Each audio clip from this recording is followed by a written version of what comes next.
Hello friends, ಇವತ್ತಿನ ಸಂಚಿಕೆಯಲ್ಲಿ ಏನಾಯಿತು ಅಂತ ನೋಡ್ಕೊಂಡು ಬರೋಣ ಬನ್ನಿ. ಮನೆಗ ಹೇಗಿದ್ರೂ ಊಟದ ಟೈಮ್ ಆಯಿತು, ಮನೆಗೆ ಹೋಗೋಣ, ನಾನು ಬರ್ತೀನಿ ಅಂತಾರೆ ನಂದನ್. ಬೇಡ ಬಾವ ಅಂತಾನೆ ಸುಂದ್ರ. ನಾನು ಊಟ ಮಾಡೋದು ಬೇಡವಾ? ತಲೆ ಹರಟೆ, ಇಲ್ಲೇ ನಿಂತ್ಕೋ, ನಾನು ಹೋಗಿ ಕಲೆಕ್ಷನ್ ಇಸ್ಕೊಂಡು ಬರ್ತೀನಿ ಅಂತ ನಂದನ್ ಹೋಗ್ತಾರೆ. ಏನು ಮಾಡಲಿ ಇವಾಗ ಅಂತ ಗಿರಿಜಾಗೆ ಕಾಲ್ ಮಾಡ್ತಾನೆ ಸುಂದ್ರ. ಈಚೆ ಗಿರಿಜಾ, ಅಮ್ಮೋ ನನ್ನ ಫೋನ್ ರಿಂಗ್ ಆಗ್ತಿದೆ ಕೊಡಮ್ಮ ಅಂತಾರೆ. ಅಮೂಲ್ಯ ಕೊಡ್ತಾಳೆ. ಅರೆ ಸುಂದ್ರ, ಹಲೋ ಸುಂದ್ರ, ನಿನಗೊಂದು ಸಿಹಿ ಸುದ್ದಿ ಹೇಳಬೇಕು ಕಣೋ. ಇವತ್ತು ಅಮ್ಮ ಅಂತ ಗಿರಿಜಾ ಹೇಳುವಾಗ ಮನೆಗೆ ಅಮ್ಮ ಬಂದಿದ್ದಾರೆ ಅಂತ ನನಗೆ ಗೊತ್ತು. ನಿನಗೆ ಗೊತ್ತಿಲ್ಲದೆ ಇರೋ ವಿಷಯ ಹೇಳ್ತೀನಿ, ಸರಿಯಾಗಿ ಕೇಳಿಸ್ಕೊ. ನಾನು ಬಾವ ಮನೆಗೆ ಬರ್ತಿದ್ದೀವಿ, ಇಲ್ಲೇ ಪಕ್ಕದ ರೋಡಲ್ಲಿದ್ದೀವಿ. ಹೆಚ್ಚಿಗೆ ಅಂದರೆ 3 ನಿಮಿಷ ಆಗ್ಬೋದಷ್ಟೇ ಅಂತಾರೆ ಸುಂದ್ರ. ಭಗವಂತ ಅಂತಾರೆ ಗಿರಿಜಾ. ಯಾಕಮ್ಮ ಏನಾಯಿತು ಅಂತಾನೆ ವಲ್ಲಭ. ಇನ್ನು 3 ನಿಮಿಷದಲ್ಲಿ ನಿಮ್ಮ ಅಪ್ಪ ಮನೆಗೆ ಬರ್ತಿದ್ದಾರಂತೆ ಅಂತಾರೆ ಗಿರಿಜಾ. ಹೌದಾ ಅಂತ ಎಲ್ಲರೂ ಒಟ್ಟಿಗೆ ಹೇಳ್ತಾ ಭಗವಂತ ಅಂತ. ಏನಮ್ಮ ನೀನು ಇಷ್ಟು ಸೀರಿಯಸ್ ಆಗಿರೋ ವಿಷಯನ ಇಷ್ಟು ಆರಾಮಾಗಿ ಹೇಳ್ತಿದ್ಯಲ್ಲ, ನಿನಗೆ ಜವಾಬ್ದಾರಿನೇ ಇಲ್ಲ. 3 ನಿಮಿಷದಲ್ಲಿ 1 ನಿಮಿಷ ವೇಸ್ಟ್ ಆಗೋಯ್ತು, ಇನ್ನು 2 ನಿಮಿಷ ಇರೋದು. ಎಸ್ಕೇಪ್ ಅಂತ ಕೈನಲ್ಲಿನೆಲ್ಲ ತೊಳೆದು ನೀನು ನಡಿಯಮ್ಮ ಮೊದಲು ಮನೆಗೆ ಅಂತ ಗಿರಿಜಾ ಅಜ್ಜಿನ ಎಬ್ಬಿಸ್ತಾರೆ. ಎಲ್ಲರೂ ಡೋರ್ ಹತ್ರ ಬರುವಾಗ ಸೂರ್ಯಕಾಂತ್ ಮನೆಯವರು ಮನೆಯಿಂದ ಹೊರಗಡೆ ಬರ್ತಿರ್ತಾರೆ. ಅದನ್ನು ನೋಡಿ ಗಿರಿಜಾ, ಅಯ್ಯಯ್ಯೋ ನಮ್ಮ ಅಣ್ಣಂದಿರೆಲ್ಲ ಬರ್ತಿದ್ದಾರೆ, ಏನರು ಮಾಡೋದು ಹೇಳ್ರೋ ಅಂತಾರೆ. ಅಮ್ಮ ನೀನೇನು ತಲೆ ಕೆಡ್ಸ್ಕೋಬೇಡ, ಅವ್ರು ಹಿಂಗೆ ಬಂದು ಹಂಗೆ ಹೋಗ್ಬಿಡ್ತಾರೆ ಅಂತಾನೆ ಕೇಶವ. ಎಲ್ಲರೂ ಕಾರಲ್ಲಿ ಹೊತ್ಕೊಂಡು ಅಲ್ಲಿಂದ ಹೋಗ್ತಾರೆ. ಹಬ್ಬ ಅಂತ ಗಿರಿಜಾ ಮತ್ತು ಅಜ್ಜಿ ಉಸಿರು ಬಿಡ್ತಾರೆ. ಹೇಳಿಲ್ವಾ ರಾಜಮಾತೆ, ಬನ್ನಿ ರಾಜಮಾರ್ಗದಲ್ಲಿ ನಿಮ್ಮನ್ನು ಆಸ್ಥಾನದವರೆಗೂ ಬಿಟ್ಟು ನಾವು ಬರ್ತೀವಿ ಬನ್ನಿ ಅಂತ ಬರುವಾಗ ನಂದನ್ ಮನೆಗೆ ಬರ್ತಾರೆ. ಅಯ್ಯಯ್ಯೋ ನಿಮ್ಮ ಅಪ್ಪನೂ ಬಂದುಬಿಟ್ರಲ್ಲೋ, ಏನೋ ಮಾಡೋದು ಅಂತಾರೆ ಗಿರಿಜಾ. ಅಜ್ಜಿನ ರೂಮಲ್ಲಿ ಕೂಡ ಹಾಕ್ಬಿಟ್ರೆ ಅಂತಾಳೆ ಪ್ರಿಯಾ. ಅಣ್ಣ ಈ ಮನೆಗೆ ಎಂಥ ಕೊಡುಗೆ ಕೊಟ್ಟಿಯೋ ನೀನು, ಸೂಪರ್ ಕಣೋ ಸೂಪರ್ ಅಂತಾನೆ ಕೇಶವ. ಅಕ್ಕ ಅಜ್ಜಿನ ಕರ್ಕೊಂಡು ಹೋಗಿ ಅಂತಾಳೆ ಮೀನಾ. ಪ್ರಿಯಾ ಅಜ್ಜಿನ ಕರ್ಕೊಂಡು ಹೋಗ್ತಾಳೆ. ಏನು ಮಾಡೋದು ಕೇಶವ, ಏನು ಮಾಡೋದು ಅಂತಾಳೆ ಮೀನಾ. ಎಸ್ಕೇಪ್ ಅಂತಾನೆ ಕೇಶವ. ಎಲ್ಲರೂ ಒಂದೊಂದು ರೀತಿ ನಾಟಕ ಮಾಡ್ತಾ ಇರ್ತಾರೆ. ನಂದನ್ ಬಂದು ಗಿರಿಜಾ ಅಂತಾರೆ. ಅಪ್ಪ ಈಗ ಬಂದ್ರಾ ಅಂತಾನೆ ಮಾಧವ. ರೀ ಆರಾಮಾಗಿದ್ದೀರಾ, ಸೌಖ್ಯನಾ ಅಂತಾರೆ ಗಿರಿಜಾ. ಅಪ್ಪ ದಿಢೀರಂತ ಒಟ್ಟಿನಲ್ಲಿ ಮನೆಗೆ ಬಂದ್ರಲ್ಲ ಅಂತಾನೆ ಕೇಶವ. ಆಗ ನಂದನ್ ಶಾಕ್ನಿಂದ ಏನರೂ ಆಗಿದೆ ನಿಮಗೆಲ್ಲ, ವಿಚಿತ್ರವಾಗಿ ಮಾತಾಡ್ತಿದ್ದೀರಾ, ಯಾಕೆ ಇಷ್ಟೊಂದು ಬೇವರ್ತಿದ್ದೀರಾ ಅಂತ ಮೇಲ್ಗಡೆ ನೋಡ್ತಾರೆ. ನಂದನ್, ಬೇವರ್ತಾ ಇದ್ದೀವಾ ಇಲ್ವಲ್ಲ ಅಂತಾರೆ ಗಿರಿಜಾ. ಅಪ್ಪ ನಾವೇನು ಗಾಬರಿ ಆಗಿಲ್ಲ, ಆರಾಮಾಗೇ ಇದ್ವಿ ಅಲ್ವಣ್ಣ ಅಂತಾನೆ ವಲ್ಲಭ. ನೀವು ಗಾಬರಿ ಆಗಿದ್ದೀರಾ ಅಂತ ಎಲ್ಲಿ ನಾನು ಹೇಳಿದೆ, ಯಾಕೆ ಬೇವರ್ತಿದ್ದೀರಾ ಅಂತ ಕೇಳಿದೆ ಅಂತಾರೆ ನಂದನ್. ಮಾವ ಫ್ಯಾನಲ್ಲಿ ಹಾಲ್ ತಿರುಗ್ತಾ ಇಲ್ವಲ್ಲ, ಅಲ್ಲಲ್ಲ ಹಾಲ್ನಲ್ಲಿ ಫ್ಯಾನ್ ತಿರುಗ್ತಾ ಇಲ್ವಲ್ಲ, ಅದಕ್ಕೆ ಬೇವರ್ತಾ ಇದ್ದೀವಿ ಅಂತಾಳೆ ಅಮೂಲ್ಯ. ಓ, ಫ್ಯಾನ್ ರಿಪೇರಿಗೆ ಮಧ್ಯಾಹ್ನನೇ ಬರ್ತೀನಿ ಅಂತ ಹೇಳಿದ್ದ, ಇನ್ನೂ ಬಂದಿಲ್ಲ. ಸುಂದ್ರ ಬೇಗ ಅವನ್ನ ಕರೆಸಿ ರೆಡಿ ಮಾಡಿಸು ಅಂತಾರೆ ನಂದನ್. ನೀವೇನು ಇಲ್ಲಿ ಅಂತಾರೆ ಗಿರಿಜಾ. ಇದೇನು ಗಿರಿಜಾ ಹೀಗೆ ಕೇಳ್ತಿದ್ಯಾ, ನಮ್ಮನೆಗೆ ನಾನು ತಾನೇ ಬಂದಿದ್ದೀನಿ ಅಂತಾರೆ ನಂದನ್. ಹೌದೌದು ನಿಮ್ಮನೆಗೆ ಬಂದಿದ್ದೀರಾ, ಹೊತ್ತಲ್ಲದೆ ಇರೋ ಹೊತ್ತಲ್ಲಿ ಬಂದಿದ್ದೀರಾ, ಇಲ್ಲೇ ಏನೋ ಕೆಲಸ ಇರುತ್ತೆ ಅದಕ್ಕೆ ಬಂದಿರ್ತೀರಾ. ಜ್ಯೂಸ್ ಮಾಡ್ಕೊಂಡು ಬರ್ತೀನಿ ಅಂತಾರೆ ಗಿರಿಜಾ. ಜ್ಯೂಸ್ ಮಾಡೋಕ್ಕೆ ಅತ್ತೆ ಈ ಬಿಸಿಲಲ್ಲಿದೆ, ಈಗ ಬಿಸಿ ಬಿಸಿಯಾಗಿ ಕಾಫಿ ಮಾಡ್ಕೊಂಡು ಬನ್ನಿ ಅಂತಾಳೆ ಮೀನಾ. ಅಪ್ಪ ಏನೋ ಕಾಫಿ ಕುಡಿಯೋಕ್ಕೆ ಮನೆಗೆ ಬಂದಿದ್ದಾರೆ ಅಂತ ನೀನು ಅಂದ್ಕೊಂಡಿದ್ಯಾ, ಅಷ್ಟೊಂದು ಟೈಮ್ ಇರುತ್ತಾ, ಇಲ್ಲೇ ಹತ್ತಿರದಲ್ಲೆಲ್ಲೋ ಕೆಲಸ ಇರುತ್ತೆ, ಮನೆಯವರನ್ನು ನೋಡಿ ಮನಸ್ಸು ತುಂಬಿಕೊಳ್ಳೋಣ ಅಂತ ಬಂದಿದ್ದಾರೆ. ಅಪ್ಪಂಗೆ ಈಗ ಮನಸ್ಸು ತುಂಬಿ ತುಳುಕ್ತಾ ಇದೆ, ನನಗೂ ಮನಸ್ಸು ತುಂಬಿ ತುಳುಕ್ತಾ ಇದೆ. ಇದೇ ಖುಷಿಗೆ ಅಂಗಡಿಗೆ ಹೋಗಿ ಕೆಲಸ ಮಾಡೋಣ, ಕಾಯಕವೇ ಕೈಲಾಸ ಅಂತಾನೆ ಕೇಶವ. ಅಕ್ಕ ದಿನಸಿಲಿ ಇಷ್ಟು ಕೊಡ್ತೀನಿ ಅಂದಿದ್ದಿಲ್ಲ, ಆಮೇಲೆ ಇಸ್ಕೊತೀನಿ, ಅಂಗಡಿಗೆ ಲೇಟ್ ಆಗುತ್ತೆ, ಬನ್ನಿ ಬಾವ ಎದ್ದೇಳಿ ಅಂತ ಅವ್ರ ಕೈನ ಹಿಡ್ಕೊಂಡು ಎಳಿತಾ. ಸಾರಿ ಬಾವ ಅಂತಾನೆ ಸುಂದ್ರ. ಯಾಕ್ರೋ ಎಲ್ಲರೂ ವಿಚಿತ್ರವಾಗಿ ಆಡ್ತಿದ್ದೀರಾ, ಒಂದೊಂದು ಸಲ ಅತಿರೇಕ ಮಾಡ್ತೀರಪ್ಪ. ನಾನೇನು ನಿಮ್ಮನ್ನು ನೋಡೋಕ್ಕೆ ಜ್ಯೂಸ್ ಕುಡಿಯೋಕ್ಕೂ ಮನೆಗೆ ಬಂದಿಲ್ಲ, ಮನೆಗೆ ಊಟ ಮಾಡೋ ಟೈಮ್ ಅಲ್ವಾ ಅದಕ್ಕೆ ಬಂದೆ ಅಂತಾರೆ ನಂದನ್. ಊಟನಾ ಅಂತ ಎಲ್ಲರೂ ಕೇಳ್ತಾರೆ. ಯಾಕ್ರೋ ಒಂದು ಅರ್ಧ ಗಂಟೆ ಬೇಗ ಬಂದಿದ್ದೀನಿ ಅಷ್ಟೇ, ಯಾಕೆ ಊಟ ಮಾಡಬಾರ್ದಾ ಅಂತಾರೆ ನಂದನ್. ಊಟ ಮಾಡಬೇಕು ರೀ ಅಂತಾರೆ ಗಿರಿಜಾ. ಅಡುಗೆ ಆಗಿದೆ ತಾನೇ ಅಂತಾರೆ ನಂದನ್. ಆಗಿದೆ ರೀ ಅಂತಾರೆ ಗಿರಿಜಾ. ಸರಿ ಮತ್ತೆ ತಟ್ಟೆ ಇಡು, ಕೈಕಾಲು ತೊಳ್ಕೊಂಡು ಬರ್ತೀನಿ ಅಂತ ನಂದನ್ ಹೋಗ್ತಾರೆ. ಈಚೆ ಸೂರ್ಯಕಾಂತ್ ಕಲಾವತಿನ ದೇವಸ್ಥಾನದ ಒಳಗಡೆ ಎಳ್ಕೊಂಡು ಬಂದು, ನೋಡು ಕಲಾ, ಗರ್ಭಗುಡಿ ಬಾಗಿಲನ್ನ ಹಾಕಿದ್ದಾರೆ. ಎಲ್ಲಿ ಅಮ್ಮ ಅಂತಾರೆ. ಅಕ್ಕ ದೇವಸ್ಥಾನಕ್ಕೆ ಹೋಗಿ ದೇವ್ರ ಹತ್ರ ಕೂತ್ಕೊಂಡು ಏಕಾಂತವಾಗಿ ಮಾತಾಡಿ ಬರ್ತಾರೆ ಅಂತ ಹೇಳಿದೆ, ಆದರೆ ಇಲ್ಲಿ ನೋಡಿದರೆ ದೇವರೇ ಡ್ಯೂಟಿ ಮುಗಿಸಿ ಹೋಗಿದ್ದಾನೆ, ಅತ್ತೆ ಮಾತ್ರ ಎಲ್ಲೂ ಕಾಣಿಸ್ತಿಲ್ಲ, ನಿಜ ಹೇಳು ಅತ್ತೆ ಎಲ್ಲೂ ಹೋಗಿದ್ದಾರೆ ಅಂತಾಳೆ ಇಂದಿರಾ. ದೇವ್ರ ಪೂಜೆ ಎಲ್ಲ ಆಯ್ತಲ್ವಾ ಅತ್ತೆ, ಬಹುಶಃ ದೇವ್ರ ಪ್ರದಕ್ಷಿಣೆ ಹಾಕಿ ಹೋಗಿರಬೇಕು ಅಂತಾರೆ ಕಲಾವತಿ. ಬಾ ನೋಡೋಣ ಅಂತ ಸೂರ್ಯಕಾಂತ್ ಕಲಾವತಿ ಕೈನ ಎಳ್ಕೊಂಡು ದೇವಸ್ಥಾನದ ಸುತ್ತ ಕರ್ಕೊಂಡು ಹೋಗಿ ಬಂದು ಅವರನ್ನು ತಳ್ಳಿ, ಹೇಳು ದೇವಸ್ಥಾನದಲ್ಲಿ ಎಲ್ಲೂ ಇಲ್ಲ ಅಮ್ಮ, ನನ್ನಿಂದ ಏನಾದರೂ ಮುಚ್ಚಿಡ್ತಿದ್ಯಾ ಹೇಳು ಅಂತಾರೆ ಸೂರ್ಯಕಾಂತ್. ಅಕ್ಕ ನೀನು ಹೇಳಿದ ಹಾಗೆ ಲಕ್ಷ್ಮೀ ನರಸಿಂಹ ದೇವಸ್ಥಾನಕ್ಕೆ ಬಂದಿದ್ದೀವಿ, ಆದರೆ ಅತ್ತೆ ಎಲ್ಲೂ ಇಲ್ವಲ್ಲ ಅಕ್ಕ ಅಂತಾಳೆ ಇಂದಿರಾ.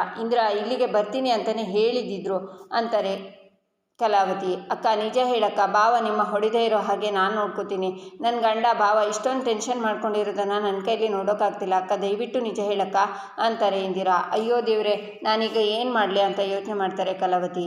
ಅಕ್ಕ ಇವತ್ತು ನೀನು ಸಿಕ್ಕ ಹಾಕ್ಕೊಂಡೇ ಹಾಕೋತೀಯ, ತಪ್ಪಿಸ್ಕೊಳ್ಳೋಕೆ ನಾನು ಯಾವ ದಾರಿನೂ ಉಳಿಸಿಲ್ಲ ಅಂತ ಇಂದಿರಾ ಯೋಚನೆ ಮಾಡ್ತಾಳೆ. ಈಚೆ ಗಿರಿಜಾ: ಮೀನಾ, ನಿಮ್ಮ ಮಾವ ಬಂದ ಮೇಲೆ ಅವರಿಗೆ ಊಟ ಬಡಿಸಿ ಅಂತಾರೆ. ಸರಿ ಅತ್ತೆ ಅಂತಾಳೆ ಮೀನಾ. ಆಗ ಪ್ರಿಯ ಬಂದು: ಯಾಕೆ ಎಲ್ಲರೂ ಇಷ್ಟೊಂದು ಟೆನ್ಷನ್ ಆಗಿದ್ದೀರಾ, ಆರಾಮಾಗಿರಿ, ಅಜ್ಜಿನ ನಾನು ಸೇಫಾಗಿ ರೂಮಲ್ಲಿ ಕೂರಿಸಿದ್ದೀನಿ ಅಂತಾಳೆ. ಅಜ್ಜಿನ ವಲ್ಲಭ ರೂಮಲ್ಲಿ ಕೂರಿಸಿ ಡೋರ್ ಲಾಕ್ ಮಾಡಿದ್ದೀರಾ ತಾನೇ ಅಕ್ಕ, ಏನು ಟೆನ್ಷನ್ ಇಲ್ಲ ತಾನೆ ಅಂತಾಳೆ ಮೀನಾ. ಮೀನಾ ಅವರೇ, ವಲ್ಲಭನ ರೂಮಲ್ಲೆಲ್ಲ, ನಾನು ಮಾವನ ರೂಮಲ್ಲಿ ಅಜ್ಜಿನ ಸೇಫಾಗಿ ಕೂರಿಸಿ ಬಂದಿದ್ದೀನಿ ಅಂತಾಳೆ ಪ್ರಿಯಾ. ಆಗ ಮಾಧವ ಹೋಗಿ ಅಪ್ಪನ ರೂಮಲ್ಲೇ ಕೂರಿಸಿ ಬಂದ್ಯಾ ಅಂತಾನೆ. ಎಲ್ಲರೂ ರೂಮ್ ಅಂತ ಹೇಳಿದರು, ಯಾವ ರೂಮು ಅಂತ ಹೇಳಲಿಲ್ಲ ಅಂತಾಳೆ ಪ್ರಿಯಾ. ಮಾವನ ರೂಮ್ ಅಂದರೆ ನಂದು ನನ್ನ ಯಜಮಾನ್ರದ್ದು ಅದೇ ರೂಮು ತಾನೆ ಅಂತಾರೆ ಗಿರಿಜಾ. ಹ್ಞೂ ಅತ್ತೆ ಅಂತಾಳೆ ಪ್ರಿಯಾ. ಭಗವಂತ ಅಂತಾರೆ ಎಲ್ಲರೂ. ಅಯ್ಯೋ ಮಾವ ಕೈಕಾಲು ತೊಳ್ಕೊಂಡು ಬಂದರೆ ಮೊದಲು ಅವ್ರ ರೂಮಿಗೆ ಹೋಗೋದು. ಕೇಶವ ಹೋಗೋ, ಬಾವನ್ ಕರಿಯೋ ಅಂತಾನೆ ಸುಂದ್ರ. ಆಗ ಓಕೆ ಬಾಸ್ ಅಂತಾನೆ ಕೇಶವ. ಅಷ್ಟರಲ್ಲಿ ನಂದನ್ ರೂಮಿಗೆ ಹೋಗ್ತಾರೆ. ಎಲ್ಲರೂ ಗಡಗಡ ನಡುಗ್ತಿರ್ತಾರೆ. ರೂಮಿಗೆ ಹೋಗಿ ಅಜ್ಜಿನ ನೋಡಿ ಗಿರಿಜಾ ಅಂತ ಕೂಗ್ತಾರೆ. ನಂದನ್: ಫಿಕ್ಸು ಆಯಿತು, ಅಲ್ಲಿ ನಮ್ಮ ಫೋಟೋ ಇದೆಯಲ್ಲ ಅದಕ್ಕೆ ಕುಂಕುಮ ಹಾರ ರೆಡಿ ಮಾಡು ಅಂತಾನೆ ಕೇಶವ. ನಂದು ಎಲ್ಲ ಬಂದು ಇಲ್ಲ ಅಂತ ಕ್ಲಾಸ್ ಮಾಡ್ತಾಳೆ ಅಮೂಲ್ಯ. ಮೊಳೆ ಹೊಡೆದಿದ್ದಾರೆ, ಅದಕ್ಕೆ ಹಾರ ಹಾಕಿಬಿಡ್ತಾರಷ್ಟೇ ಅಂತಾನೆ ಕೇಶವ. ಮತ್ತೆ ನಂದನ್ ಗಿರಿಜಾ ಅಂತಾರೆ. ಬಂದೆ ರೀ ಅಂತ ಗಿರಿಜಾ ನಿಧಾನಕ್ಕೆ ಬಂದು: ರೀ ಏನು ರೀ ಕರೆದಿದ್ದು ಅಂತಾರೆ. ಸಾಕು ಸುಮ್ಮನಿರು, ಏನಿದು ಹಗಲು ಹೊತ್ತಲ್ಲಿ ಈ ರೀತಿ ಮಲಗಿದ್ರೆ ರಕ್ಷಾ ಕಲೆಕ್ಟರ್ ಆಗ್ತಾಳಾ ಅಂತಾರೆ ನಂದನ್. ಈಚೆ ಕೇಶವ: ರಕ್ಷನಾ ಅಜ್ಜಿ ಆವಾಗ ರಕ್ಷನ್ ಥರ ಕಾಣಿಸಿದ್ರು ಅಂತಾನೆ. ಹೌದು ರೀ, ನಮ್ಮ ರಕ್ಷಾ ಮಲ್ಕೊಂಡ್ಬಿಟ್ಟಿದ್ದಾಳೆ ಅಂತಾರೆ ಗಿರಿಜಾ. ರಕ್ಷಾ ಅಂತ ನನಗೆ ಗೊತ್ತು, ಈ ಹೊತ್ತಲ್ಲಿ ಯಾಕೆ ಮಲಗಿರೋದು ಅಂತ ಕೇಳ್ತಿರೋದು ಅಂತಾರೆ ನಂದನ್. ಇವತ್ತು ರಕ್ಷಾಗೆ ಕಾಲೇಜಲ್ಲಿ ಹೊಟ್ಟೆ ನೋವು ಅಂತ ತಲೆ ಹಿಡ್ಕೊಂಡು ಮನೆಗೆ ಬಂದಿದ್ಲು.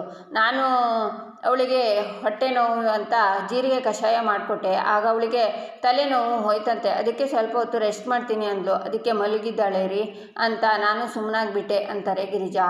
ಹೊಟ್ಟೆ ನೋವು ಅಂತೀಯಾ, ತಲೆನೋವು ಅಂತೀಯಾ, ನಾನು ಡಾಕ್ಟ್ರ್ ಹತ್ರ ಕರ್ಕೊಂಡು ಹೋಗ್ತೀನಿ ಅವಳನ್ನು ರಕ್ಷಾ ಅಂತ ನಂದನ್ ಕರೆಯುವಾಗ, ಬೇಡ ರೀ ಪಾಪ ರೀ ಮಗು, ಇನ್ನೂ ಸ್ವಲ್ಪ ಹೊತ್ತು ಮಲಗಿರಲಿ ಅಂತಾರೆ ಗಿರಿಜಾ. ಈ ಸ್ಕೂಲ್ಗೆ ಹೋಗೋ ಮಕ್ಕಳು ತಲೆನೋವು ಅಂತೆಲ್ಲ ಸುಳ್ಳು ಹೇಳ್ತಾ ಇರ್ತಾರೆ.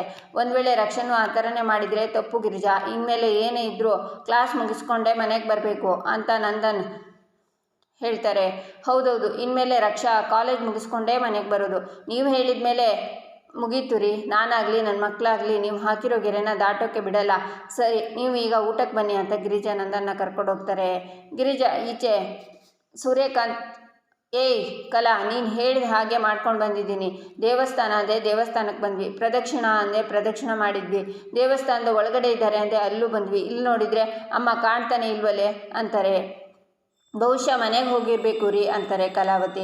ನನ್ನ ಕಿವಿ ಮೇಲೆ ಹೂ ಇಡೋಕ್ಕೆ ಬರ್ತಿದ್ಯಾ? ಓಹೋ, ಅಮ್ಮ ಇಲ್ಲಿ ಬಂದು ಪ್ರದಕ್ಷಿಣೆ ಹಾಕಿ ಏಕಾಂತದಲ್ಲಿ ದೇವ್ರ ಜೊತೆ ಕೂತ್ಕೊಂಡು ಆಮೇಲೆ ಹಾಡು ಹೇಳ್ಕೊಂಡು ಮನೆಗೆ ಹೋಗ್ಬಿಟ್ರಾ? ಇನ್ನೂ ನಿನ್ನ ಸುಳ್ಳೆ ನನ್ನ ಹತ್ರ ನಡೆಯಲ್ಲ, ಇನ್ನೂ ಒಂದು ಸುಳ್ಳು ಹೇಳಿದ್ರೆ ಅಂತ ಸೂರ್ಯಕಾಂತ್ ಕೈ ಎತ್ತುವಾಗ, ಬಾವ ಅವರನ್ನು ಹೊಡಿಬೇಡಿ ಬಾವ, ನೀವು ಅಕ್ಕನ ಹೊಡೆಯೋದಿರಲಿ, ಸಾಯಿಸಿದ್ರು ಅವರು ನಿಜ ಹೇಳಲ್ಲ ಬಾವ, ಇಷ್ಟು ಹೊತ್ತಿಗಾಗಲೇ ನಿಮಗೆ ನಿಜ ಏನು ಅಂತ ಅರ್ಥ ಆಗಿರಬೇಕು ಅಲ್ವಾ ಅಂತಾಳೆ ಇಂದಿರಾ. ಅಂದರೆ ಅಂತಾರೆ ಸೂರ್ಯಕಾಂತ್. ಏನು ಹೇಳ್ತಿದ್ಯಾ ಇಂದಿರಾ ಅಂತಾರೆ ಚಂದ್ರಕಾಂತ್. ಸಿಂಪಲ್ಲು ರೀ, ನಿನ್ನೆ ಹಾಸ್ಪಿಟ್ಲಿಗೆ ಗಿರಿಜಾ ಬಂದಿದ್ಲು, ಊಟ ಎಲ್ಲ ತಂದಿದ್ಲು. ಇಷ್ಟು ವರ್ಷಗಳಾದಮೇಲೆ ನಮ್ಮ ಅತ್ತೆ ಮಗಳ ಪ್ರೀತಿ ನೋಡಿಬಿಟ್ರಲ್ಲ, ಅದಕ್ಕೆ ಅವರೇ ಗಿರಿಜಾ ಮನೆಗೆ ಹೋಗಿರಬೇಕು ಅನಿಸುತ್ತೆ. ಇಲ್ಲ, ಖಂಡಿತ ಅತ್ತೆ ಗಿರಿಜಾ ಮನೆಗೆ ಹೋಗಿರ್ತಾರೆ ಅಂತಾಳೆ ಇಂದಿರಾ. ಏನು, ಅಮ್ಮ ಗಿರಿಜಾ ಮನೆಗೆ ಹೋಗಿದ್ದಾಳ ಅಂತಾರೆ ಸೂರ್ಯಕಾಂತ್. ಹ್ಞೂ ಬಾವಾ, 100% ಅತ್ತೆ ಅಲ್ಲಿಗೆ ಹೋಗಿರ್ತಾರೆ. ಈ ವಿಷಯ ಅಕ್ಕಂಗೂ ಗೊತ್ತಿದೆ, ಎಲ್ಲಿ ನೀವು ಬೈತೀರೋ ಅಂತ ಅಕ್ಕ ಸುಳ್ಳು ಹೇಳ್ತಿದ್ದಾಳೆ ಅಂತಾಳೆ ಇಂದಿರಾ. ಇಲ್ಲ, ಅತ್ತೆ ಖಂಡಿತ ಅಲ್ಲಿಗೆ ಹೋಗೋಕ್ಕೆ ಸಾಧ್ಯನೇ ಇಲ್ಲ. ಇಂದಿರಾ ಏನೇನೋ ಹೇಳಬೇಡ ಅಂತಾರೆ ಕಲಾವತಿ. ನಾನು ಏನೇನೋ ಹೇಳ್ತಿದ್ದೀನಾ? ಸರಿ ಅಕ್ಕ, ನಾವೆಲ್ಲ ಹೋಗಿ ನಂದನ್ ಮನೇಲಿ ಅತ್ತೆನ ಹುಡ್ಕೋಣ. ಅತ್ತೆ ಅಲ್ಲಿ ಸಿಕ್ಕಿದ್ರೆ ಏನು ರೀ, ಇನ್ನೂ ಏನು ಹಾಗೆ ನೋಡ್ತಿದ್ದೀರಾ? ಬನ್ನಿ ನಾವು ಬೇಗ ಹೋಗೋಣ. ನಾವು ಹೋಗೋದು ಲೇಟ್ ಆದರೂ ಅವರೇನಾದರೂ ಅತ್ತೆ ತಲೆ ಕೆಡಿಸಿ ಪರ್ಮನೆಂಟಾಗಿ ಅವ್ರ ಮನೇಲೇ ಇಟ್ಕೊಂಡ್ರೆ ಆಮೇಲೆ ಏನು ಮಾಡೋದು ಅಂತಾಳೆ ಇಂದಿರಾ. ಅತ್ತೆ ಅಲ್ಲಿಗೆ ಯಾಕೆ ಹೋಗ್ತಾಳೆ? ನಿಮ್ಗಳ ಬಗ್ಗೆ ಅವರಿಗೆ ಭಯ ಇರೋದಿಲ್ವಾ? ಹೋದರೆ ಏನು ಪರಿಣಾಮ ಆಗುತ್ತೆ ಅಂತ ಗೊತ್ತಿಲ್ವಾ ಅಂತಾರೆ ಕಲಾವತಿ. ಅಮ್ಮ ಹೋಗಿದ್ದಾರೋ ಇಲ್ವೋ ಅಂತ ನಾವೇ ಹೋಗಿ ನೋಡ್ತೀವಿ, ಬಾ ಚಂದ್ರು ಅಲ್ಲೇ ಹೋಗಿ ನೋಡೋಣ ಅಂತ ಕಲಾವತಿ ಕೈನ ಹಿಡ್ಕೊಂಡು ಎಳ್ಕೊಂಡು ಹೋಗ್ತಾರೆ ಸೂರ್ಯಕಾಂತ್. ಈಚೆ ನಂದನ್ ಊಟ ಮಾಡುವಾಗ ಎಲ್ಲರೂ ನಿಂತಿರ್ತಾರೆ. ಏನ್ರೋ ಗಣಗಳ ಥರ ನಿಂತಿದ್ದೀರಾ, ಬನ್ರೋ ಊಟಕ್ಕೆ ಅಂತಾರೆ ನಂದನ್. ಅಯ್ಯೋ ನಿಮ್ಮ ಮುಂದೆ ಊಟ ಮಾಡೋದಪ್ಪ, ನೀವು ಊಟ ಮಾಡಿದ ಮೇಲೆ ನಾವು ಊಟ ಮಾಡ್ತೀವಿ ಅಲ್ವೇನ್ರೋ ಅಂತಾನೆ ಕೇಶವ. ಏನ್ರೋ ಇದು ಹೊಸ ಅವತಾರ, ಬನ್ನಿ ಕೂತ್ಕೊಳ್ಳಿ ಊಟಕ್ಕೆ ಅಂತಾರೆ ನಂದನ್. ಅಪ್ಪ ಬೇಡ, ನೀವು ಊಟ ಮುಗಿಸಿ ನಾವು ಆಮೇಲೆ ತಿಂತೀವಿ ಅಂತಾನೆ ಮಾಧವ. ಹೌದು ರೀ, ನೀವು ಆರಾಮಾಗಿ ಊಟ ಮಾಡಿ ಅಂತ ಮೇಲಿನ ಮೇಲೆ ಬಡಿಸ್ತಾರೆ ಗಿರಿಜಾ. ಏನು ಗಿರಿಜಾ, ಯಾಕೆ ಇಷ್ಟು ಅವಸರವಾಗಿ ಊಟ ಬಡಿಸ್ತಿದ್ಯಾ? ನಾನೇನು ಸಾಂಬಾರು ಅನ್ನನೇ ಮುಗಿಸಿಲ್ಲ, ಆಗಲೇ ಮೊಸರು ಹಾಕಿಬಿಟ್ಟಿಯಲ್ಲ ನೀನು ಅಂತಾರೆ ನಂದನ್. ಅದು ಹಾಗಲ್ಲ ರೀ, ಅದೊಂದು ಸಲ ಇದೊಂದು ಸಲ ಏನು ತಿನ್ನೋದು, ಎರಡು ಒಂದೇ ಸಲ ತಿನ್ಬಿಡಿಯಲ್ಲ ಅಂತಾರೆ ಗಿರಿಜಾ. ಯಾಕೆ ಅಷ್ಟು ಅವಸರ, ನಾನು ಈಗ ಊಟ ಮಾಡಿ ಟ್ರೈನ್ ಹಿಡಿಬೇಕಾಗಿತ್ತಾ ಅಂತಾರೆ ನಂದನ್. ಹಾಗಾದರೆ ನಾನು ನಿಮ್ಮ ಮನಸ್ಸಿಗೆ ಬೇಜಾರು ಮಾಡ್ದಾ? ದಯವಿಟ್ಟು ನನ್ನ ಕ್ಷಮಿಸಿ, ಪತಿಯೇ ಪರದೈವ ಅಂತ ಕಾಲಿಗೆ ಬೀಳ್ತಾರೆ ಗಿರಿಜಾ. ಬಾವಾ ಬೇಗ ಊಟ ಮಾಡಿ ಬಾವಾ, ಅಂಗಡಿಗೆ ಲೇಟ್ ಆಗುತ್ತೆ ಅಂತಾನೆ ಸುಂದ್ರ. ನಿಂದು ಊಟ ಆಯ್ತೇನೋ? ಇಲ್ಲ ಅಲ್ವಾ, ಬಾಯಿ ಮುಚ್ಕೊಂಡು ಸುಮ್ಮನಿರು ಅಂತಾರೆ ನಂದನ್. ಆಗ ರಕ್ಷಾ ಫೋನಲ್ಲಿ ಮಾತಾಡ್ತಾ ಕಾಲೇಜಿನಿಂದ ಬರ್ತಾಳೆ. ಅವಳನ್ನು ಹೊರಗಡೆ ನೋಡಿ ಎಲ್ಲರೂ ಶಾಕ್ನಿಂದ ನಂದನ್ಗೆ ಅಡ್ಡ ಮಾಡಿ ಬಂದು ನಿಂತ್ಕೋತಾರೆ. ಅಮ್ಮ ನಾನು ಬಂದೆ ಅಂತಾಳೆ ರಕ್ಷಾ. ಗಿರಿಜಾ, ರಕ್ಷಾ ಎದ್ಲಾ ಅಂತಾರೆ ನಂದನ್. ಅಪ್ಪ ನಾನೇ ಮಿಮಿಕ್ರಿ ಮಾಡ್ತಿದ್ದೆ, ಅಷ್ಟು ಚೆನ್ನಾಗಿ ಮಾಡಿದೆ ಅಲ್ವಾ ಅಂತಾನೆ ಕೇಶವ. ಏನಾಗಿದೆಯೋ ಗೊತ್ತಿಲ್ಲ ಇವತ್ತು ಎಲ್ರಿಗೂ ಅಂತಾರೆ ನಂದನ್. ಆಗ ಮೀನಾ ಅಮೂಲ್ಯ ರಕ್ಷನ್ ಹತ್ರ ಸುಮ್ಮನಿರಿ ಅಂತ ಅವಳು ಬಾಯಿನ ಮುಚ್ಕೊಂಡು ಆಚೆಗೆ ಕರ್ಕೊಂಡು ಹೋಗ್ತಾರೆ. ನಿಮಗೆ ಏನಾಗಿದೆ, ಯಾಕೆ ಇಲ್ಲಿ ಕರ್ಕೊಂಡು ಬಂದಿದ್ದೀರಾ ಅಂತಾಳೆ ರಕ್ಷಾ. ಈಗ ನಾವು ಒಂದು ವಿಷಯನ ಹೇಳ್ತೀವಿ ಅಂತಾಳೆ ಮೀನಾ. ನಿನ್ನ ಮನಸ್ಸನ್ನು ನೀನು ಗಟ್ಟಿ ಮಾಡ್ಕೊ ಅಂತಾಳೆ ಅಮೂಲ್ಯ. ಅಂತ ನಡೆದಿರೋದನ್ನೆಲ್ಲ ಮೀನಾ ಮತ್ತು ಅಮೂಲ್ಯ ಹೇಳ್ತಾರೆ. ಗಿರಿಜಾ ಸ್ವಲ್ಪ ಉಪ್ಪು ಹಾಕು ಅಂತಾರೆ ನಂದನ್. ಗಿರಿಜಾ ಉಪ್ಪಿನಕಾಯಿನ ಹಾಕ್ತಾರೆ. ಗಿರಿಜಾ ಏನಿದು ಉಪ್ಪು ಹಾಕು ಅಂದಿದ್ದು, ಉಪ್ಪಿನಕಾಯಿ ಹಾಕಿದ್ಯಲ್ಲ ಅಂತಾರೆ ನಂದನ್. ರೀ, ನಾನು ಮತ್ತೆ ನಿಮ್ಮ ಮನಸ್ಸನ್ನು ನೋಯಿಸ್ಬಿಟ್ಟೆ ರೀ, ಕ್ಷಮಿಸಿ, ಪತಿಯೇ ಪರದೈವ ಅಂತ ನಮಸ್ಕಾರ ಮಾಡ್ತಾರೆ ಗಿರಿಜಾ. ಹಬ್ಬ ತೃಪ್ತಿ ಆಯಿತು. ಸುಂದ್ರ ಕೇಶವ ಬೇಗ ಊಟ ಮಾಡಿ ಬನ್ನಿ, ನಾನು ಅಂಗಡಿಗೆ ಹೋಗಿರ್ತೀನಿ ಅಂತಾರೆ ನಂದನ್. ಹಬ್ಬ ಅಂತಾನೆ ಕೇಶವ. ಆಗ ನಂದನ್ ಮುಖ ನೋಡ್ತಾರೆ. ಅದು ಊಟ ಮಾಡಿ ಬೇಗ ಬರ್ತೀವಿ ಅಷ್ಟೇ ಅಂತಾನೆ ಕೇಶವ. ಈಚೆ ಸೂರ್ಯಕಾಂತ್ ಮನೆ ಮುಂದೆ ಕಾರಿಂದ ಬಂದು ಇಳಿತಾರೆ. ಏಯ್ ನಂದ, ಬಾರೋ ಆಚೆಗೆ ಅಂತ ಕರೀತಾರೆ. ಅಮ್ಮೋ ನಾವು ಸತ್ವಿ, ಅವರಿಗೆ ವಿಷಯ ಗೊತ್ತಾಗಿದೆ ಅನಿಸುತ್ತೆ. ರಕ್ಷಾ ನೀನು ಇಲ್ಲೇ ಇರು, ನಾವು ಹೋಗಿ ನೋಡ್ಕೊಂಡು ಬರ್ತೀವಿ. ಅಮ್ಮೋ ಬಾ ಅಂತ ಮೀನಾ ಹೋಗ್ತಾಳೆ. ಏಯ್ ನಂದ, ಬಾರೋ ಆಚೆಗೆ ಅಂತ ಸೂರ್ಯಕಾಂತ್ ಕೂಗ್ತಾರೆ. ನಂದ, ಬಾರೋ ಆಚೆಗೆ ಅಂತ ಚಂದ್ರಕಾಂತ್ನು ಕೂಗ್ತಾರೆ. ಮತ್ತೇನಪ್ಪ ಇವ್ರ ಗಲಾಟೆ ಅಂತ ನಂದನ್ ಹೊರಗಡೆ ಬರ್ತಾರೆ. ಆಗ ಎಲ್ಲರೂ ಅವ್ರ ಜೊತೆಗೆ ಹೊರಗಡೆ ಬರ್ತಾರೆ. ಮತ್ತೇನರು ನಿಮ್ಮದು ಅಂತಾರೆ ನಂದನ್. ಏನಾಯ್ತಾ? ನಮ್ಮ ಅಮ್ಮ ನಿಮ್ಮ ಮನೆ ಒಳಗಡೆ ಇದ್ದಾರೆ ಅಂತಾರೆ ಚಂದ್ರಕಾಂತ್. ಏನು ನಮ್ಮ ಮನೆ ಒಳಗ? ಏಯ್ ಅವರು ನಮ್ಮ ಮನೆಗೆ ಯಾಕ್ರೋ ಬರ್ತಾರೆ, ನಮ್ಮ ಮನೇಲಿ ಇಲ್ಲ ಅವರು ಅಂತಾರೆ ನಂದನ್. ನಮ್ಮ ಅಮ್ಮ ನಿಮ್ಮ ಮನೆ ಒಳಗಡೆ ಇದ್ದಾರೆ, ನಿನ್ನ ಹೆಂಡತಿ ತಲೆ ಕೆಡಿಸಿ ನಮ್ಮ ಅಮ್ಮನ ಒಳಗೆ ಕರ್ಕೊಂಡೋಗಿದ್ದಾಳೆ ಅಂತಾರೆ ಸೂರ್ಯಕಾಂತ್. ಏಯ್ ಕನ್ನಡ ಭಾಷೆ ಅರ್ಥ ಆಗಲ್ವೇನ್ರೋ ನಿಮಗೆ? ಅತ್ತೆ ಇಲ್ಲ ಇಲ್ಲಿ ಅಂತಾರೆ ನಂದನ್. ಏಯ್ ಸುಳ್ಳು ಹೇಳ್ಬೇಡ ಕಣೋ, ಈಗಾಗಲೇ ನಮ್ಮ ಮನೆ ಹೆಣ್ಮಕ್ಳನ್ನ ತಲೆ ಕೆಡಿಸಿ ಅವರನ್ನು ಕರ್ಕೊಂಡೋಗಿ ನಿಮ್ಮ ಮನೇಲಿ ಇಟ್ಕೊಂಡಿದ್ಯಾ, ಈಗ ನಮ್ಮ ಅಮ್ಮನ ಕರ್ಕೊಂಡೋಗಿ ಇಟ್ಕೊಂಡಿದ್ಯಾ ಅಂತಾರೆ ಚಂದ್ರಕಾಂತ್. ನಾನು ಹೇಳಿದ್ದು ಅರ್ಥ ಆಗ್ತಾಯಿಲ್ವಾ? ಇಷ್ಟು ವರ್ಷ ಬರದೇ ಇರೋ ಅತ್ತೆ ಇವತ್ತು ಯಾಕೋ ಬರ್ತಾರೆ? ಬೇಕಿದ್ರೆ ಮನೆ ಒಳಗೆ ಹೋಗಿ ನೋಡಿ ಅಂತಾರೆ ನಂದನ್. ಛೇ, ನಾನು ನಿಮ್ಮ ಮನೆ ಒಳಗೆ ಎಡಗಾಲು ಇಡೋದಿಲ್ಲ, ಆ ಕೊಂಪೆ ಒಳಗೆ ಯಾರಯ್ಯ ಬರ್ತಾರೆ? ನಮಗೆ ಆ ದರಿದ್ರೆ ಇನ್ನೂ ಬಂದಿಲ್ಲ ಅಂತಾರೆ ಸೂರ್ಯಕಾಂತ್. ಮತ್ತೆ ಅಪವಾದನ ಮಾಡೋದನ್ನು ನಿಲ್ಲಿಸಿ ಅಂತಾರೆ ನಂದನ್. ನಿಲ್ಲಲ್ಲ, ಯಾಕಂದರೆ ನಮಗೆ ಚೆನ್ನಾಗಿ ಗೊತ್ತು, ನಮ್ಮಮ್ಮ ನಿಮ್ಮ ಮನೆ ಒಳಗಡೆನೇ ಇದ್ದಾರೆ ಅಂತಾರೆ ಚಂದ್ರಕಾಂತ್. ಬೇಕಿದ್ರೆ ಒಳಗೆ ಹೋಗಿ ನೋಡಿ ಅಂತಾರೆ ನಂದನ್. ರೀ, ಬರಲ್ಲ ಅಂತ ಹೇಳ್ತಿದ್ದಾರಲ್ಲ, ಮತ್ತೆ ನೀವ್ಯಾಕೆ ಅವರನ್ನು ಬನ್ನಿ ಬನ್ನಿ ಅಂತ ಕರಿತಿದ್ದೀರಾ ಅಂತಾರೆ ಗಿರಿಜಾ. ಏನು ಸುಮ್ಮನೆ ಆರೋಪ ಮಾಡಿದರೆ ಸುಮ್ಮನೆ ಇರಬೇಕಾ? ನಾನು ದಿನ ಬೆಳಗಾದರೆ ಸಾಕು ಏನಾದರೂ ನೆವ ಇಟ್ಕೊಂಡು ಜಗಳಕ್ಕೆ ಬರ್ತಾರೆ. ನೋಡು, ಇವತ್ತು ಮತ್ತೆ ಅತ್ತೆ ಮನೇಲಿದ್ದಾರೆ ಅಂತ ಬಂದಿದ್ದಾರೆ, ಅವ್ರು ಇಲ್ಲದೇ ಇರೋದನ್ನೆಲ್ಲ ಹೇಳ್ತಾರೆ. ಕೇಳಿಸ್ಕೊಂಡು ಸುಮ್ಮನೆ ಇರೋದಕ್ಕಾಗುತ್ತಾ? ಒಳಗೆ ಹೋಗಿ ನೋಡಲಿ ಬಿಡು. ಏನರೋ ನೋಡ್ತಿದ್ದೀರಾ? ನಮ್ಮ ಮನೇಲಿ ಮೂಲೆ ಹುಡುಕಿ ಅತ್ತೆ ಹೇಗೆ ಸಿಗ್ತಾರೆ ನಾನು ನೋಡ್ತೀನಿ ಅಂತಾರೆ ನಂದನ್. ಆಯಿತು, ಒಳಗಡೆ ಹೋಗಿ ನಮ್ಮ ಹುಡುಗ ಹುಡುಕ್ತಾನೆ, ಅಲ್ಲಿ ನಮ್ಮಮ್ಮ ಸಿಕ್ಕಿದ್ರೆ ಏನು ಹೇಳ್ತೀಯಾ ಅಂತಾರೆ ಸೂರ್ಯಕಾಂತ್. ಏನು ಅದೇನ್ನ ನೀವೇ ಹೇಳಿ ಅಂತಾರೆ ನಂದನ್. ಒಳಗಡೆ ಏನಾದರೂ ನಮ್ಮಮ್ಮ ಇದ್ದರೆ ನೀವು ನಮ್ಮಿಬ್ಬರು ಕಾಲನ್ನು ಹಿಡ್ಕೊಂಡು ತಪ್ಪಾಯಿತು ಅಂತ ಕ್ಷಮೆ ಕೇಳಬೇಕು, ಓಕೆನಾ ಅಂತಾರೆ ಚಂದ್ರಕಾಂತ್. ಆಗ ಊರಿನವರೆಲ್ಲ 4 ಜನ ಬರ್ತಾರೆ. ಆಗ ಚಂದ್ರಕಾಂತ್ ಅವ್ರ ಹತ್ರ, ಈ ನಂದ ನಮ್ಮ ಅಮ್ಮನ ಕರ್ಕೊಂಡೋಗಿ ಇವ್ರ ಮನೇಲಿ ಇರಿಸ್ಕೊಂಡಿದ್ದಾನೆ, ಕೇಳಿದ್ದಕ್ಕೆ ಇಲ್ಲ ಅಂತ ಹೇಳ್ತಿದ್ದಾನೆ. ಒಂದು ವೇಳೆ ಏನಾದರೂ ನಮ್ಮಮ್ಮ ಇವ್ರ ಮನೇಲಿದ್ದಾರೆ ಅಂತಂದರೆ ಇವನು ಬಂದು ನಮ್ಮ ಕಾಲು ಹಿಡಿದು ತಪ್ಪಾಯಿತು ಅಂತ ಕ್ಷಮೆ ಕೇಳ್ತಾನಂತೆ. ಶ್ರೀಕಂಠ ಹೋಗೋ ಕರ್ಕೊಂಡು ಬಾರೋ ಅಜ್ಜಿನ ಅಂತಾರೆ ಚಂದ್ರಕಾಂತ್. ಶ್ರೀಕಂಠ ನಂದನ್ ರೂಮಿಗೆ ಹೋಗಿ ಮಲಗಿರೋದನ್ನು ನೋಡಿ ಅಪ್ಪ ಅಜ್ಜಿ ಸಿಕ್ಕಿದ್ರು ಅಂತ ಕೂಗ್ತಾನೆ. ಆದರೆ ಅವರು ಮುಸ್ಕಾಕಿರ್ತಾರೆ. ಆಗ ಎಲ್ಲರೂ ಶಾಕ್ನಿಂದ ನೋಡ್ತಾರೆ, ಆದರೆ ಅದು ಅಜ್ಜಿ ಆಗಿರಲ್ಲ, ರಕ್ಷಾ ಆಗಿರ್ತಾಳೆ. ಮುಸ್ಕನ್ನು ತೆಗೆದು ನೋಡಿ ಶ್ರೀಕಂಠ ಶಾಕ್ ಆಗ್ತಾನೆ. ಅಜ್ಜಿನ ರಕ್ಷಾ ಅಡಗಿಸಿಟ್ಟಿರ್ತಾಳೆ. ಇಲ್ಲಿಗೆ ಈ ಸಂಚಿಕೆ ಮುಕ್ತಾಯವಾಗುತ್ತೆ. ಮುಂದಿನ ಸಂಚಿಕೆಗಾಗಿ ನಮ್ಮ ಚಾನಲನ್ನು ನೋಡಿ, ಸಬ್ಸ್ಕ್ರೈಬ್ ಮಾಡಿ, ಲೈಕ್ ಮಾಡಿ, ಸಪೋರ್ಟ್ ಮಾಡೋದನ್ನು ಮರಿಬೇಡಿ.